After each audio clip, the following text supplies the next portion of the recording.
What do you get when you mix Paul Rudd, Will Poulter, and a bloodthirsty unicorn? A fever dream. But it kind of works, maybe?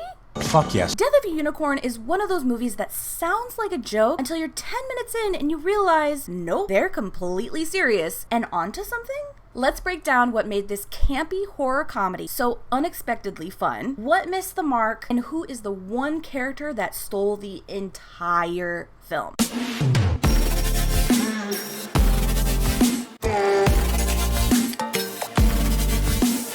Let's start with the vibe, because this movie knows exactly what it was. It's campy, it's chaotic, it is absolutely unhinged. The use of sound alone deserves some serious credit. There's this moment in the movie where Jenna Ortega's character, Ridley, finally figures out what is happening and that the unicorn is coming for them. And she looks out the window into the darkness, and we can hear the unicorn's roar echo through the forest. It is genuinely terrifying. Like, you want to laugh, right? Because it's a unicorn. But the moment was filmed in such a way, and Ridley's emotion was captured in a way that makes you feel genuine panic. Because realistically, what would you do in that situation?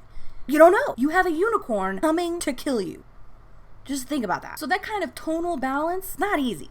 Let's talk about Will Poulter, please. I think that's how you say his name, Will Poulter. Honestly, someone please give this man an award for Best Supporting Chaos. His character is so incredibly funny throughout this whole thing. He had some of the best throwaway lines I've ever heard. And if you're not paying attention, you'll miss them. But if you do catch them, they are the funniest lines in the entire movie. Now let's talk about the subject of this movie, which is, of course, the unicorns. They were surprisingly effective. The CGI does slip up in some places, like one of the unicorns is done in a way that kind of looks like an early 2000s PlayStation game. But overall, the other unicorns, they managed to make both beautiful and genuinely frightening. Like, there's one jump scare that got me. I'm talking like full flinch away from the TV. Total jump scare.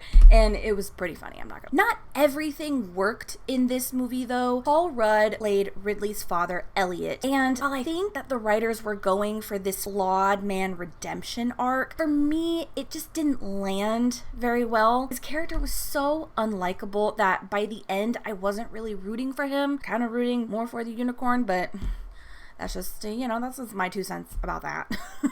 And then there's this whole maiden with a pure heart subplot that was the only way to tame the unicorn. And it was there, sort of. I just wish they had given it more time. It felt like it could have added some heart or mythology to the story, but instead it just kind of felt like a checkbox that the writers had to put in there to make the unicorn defeatable. It just fell short for me personally. If I had to pick one reason to recommend this movie to you guys, it is Will Poulter, hands down. I cannot express enough how enjoyable he was in this movie. Every time he came onto the screen, the whole thing just lit up. He brought the exact energy that this bizarre, gory fairy tale needed, and without him, I don't think it would have worked very well. His character completely added to the story. So, is Death of a Unicorn the perfect movie? No, absolutely not.